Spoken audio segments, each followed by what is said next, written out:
we have a bold idea. Keep everything local and private. So like Tony Stark's Jarvis, have a centralized assistant that can access all your local data, for example, calendar, databases, notes, tasks, whatever. And this basically acts as a orchestration layer. So in the end, you have a local transcription model that you can just talk to in natural language. And you also have a tiny agentic local model on your device that analyzes your requests and then routes them to the right thing in the end. Obviously, for like big thinking tasks, this doesn't really work. Running a language model on your phone isn't really viable nowadays. It is not that powerful like the big cloud models you have. So you also need to connect to some more powerful machine on the other end. And this can be, for example, your desktop client.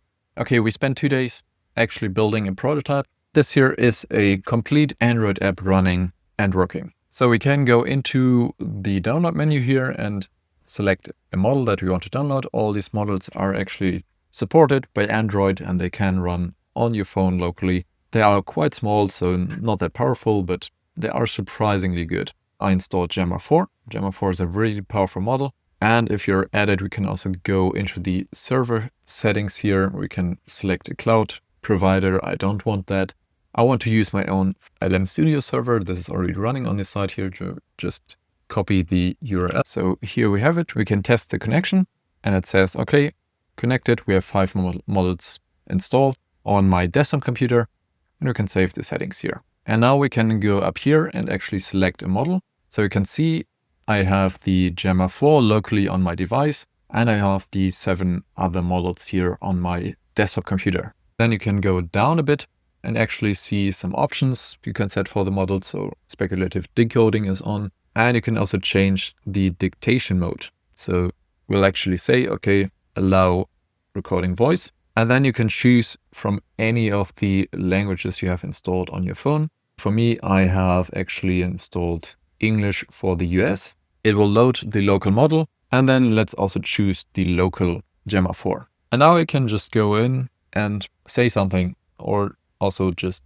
type something. But let's use the transcription model actually in the end. Hello, how's it going? You can stop the recording and insert other text here. And if you're actually happy in the end, you can press send. Obviously, models on the phone are a bit slower. They first have to load the entire model into the memory and prepare generation. But once this has happened once, it's actually quite fast in the end. So you can see it's actually reasonably fast. You can actually get something out of it. It's a philosophical question. Okay, that's cool. So it generates about 2 chunks per second, which is actually not bad. But it takes around 25 seconds to actually load the model. And like other models, it's also very, very lengthy in answering. So I'm thinking we just switch the model to NVIDIA Nemotron 9B. So this is quite a bigger model in the end, but this now runs on the server. And we can also see here in LM Studio, it's actually loading the model onto my graphics card. It's a 6 GB model, so also not gigantic. So we're gonna start a new request. Hello, how are you doing? And now you can see this is way faster. This is like 12 tokens per second. So it's answered like pretty much instantly. And of course, you could imagine even choosing more advanced models if you have the hardware to run these models. I could also choose Qwen 3.6 here or Gemma 4 26B, but let's stay with the small model. Now we can also go ahead and click on here. We have actually 3 skills loaded right now: calculator, inbox, to-do list. So for example, we can just ask it, what is 3 plus 5? And we can see it's processing the prompt here, generating some tokens quite quickly. And it's doing some thinking here. And after pondering a bit, it came up after a split second with a proposed action it's gonna take. And it's gonna use the calculator tool that I defined as a demo. Obviously, it doesn't really make sense. And it also describes a bit what it's gonna do. It's calculate the sum of 3 and 5. Makes sense. And we can also look at the details. It just passes over the expression in the end. We're gonna say approve and open. And then we can see, okay, 3 plus 5 is 8. And it shows also the history of like different stuff here. So that's a really, really simple application, of course. Maybe a more elaborate one could be, hey, I need to run groceries tomorrow. Put this onto my to-do list. We're just gonna send. It's gonna think about it again. What kind of tools does it have available? And then we actually have the proposed action to-do list. Add this to the user's to-do list. When you look actually at the details at the under the hood, it's actually proposing to take the action add. and tries to add the title "Run for Groceries Tomorrow."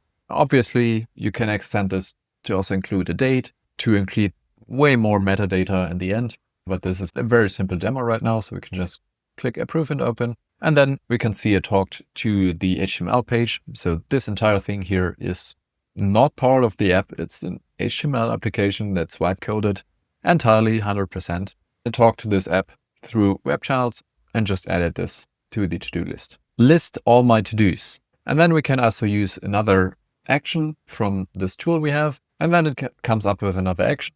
List all the tasks in that user's to-do list. And it's actually trying to get the action list at the end. We can now say run in the background, and then it will actually get all the data from the tool. The tool in turn gets it from the internal data storage of the app. Then we can see in the thinking step here, the user asks what's to do, then the to-do list shows the task run groceries tomorrow. So it provides the LLM in the end, again, with the data, and you can define custom interfaces inside of your applets to talk to the LLM, talk to the user in the end, but also define the UIs and all that stuff to make apps actually usable in the end. But you can also see this is still a tech demo here. It currently just crashed. So this is nowhere near production and doesn't look pretty at all, but it actually works. Okay, we got a timeout. That's expected, but it kind of works. And the principle is, at least for me, is very interesting. But of course, I would like to hear your opinion as well. So if you have any ideas, comments, suggestions, please reach out. Either go over to our website, focccus.dev, write an email to focccus@proton.me, or just reach out on LinkedIn. Thanks for listening and see you around.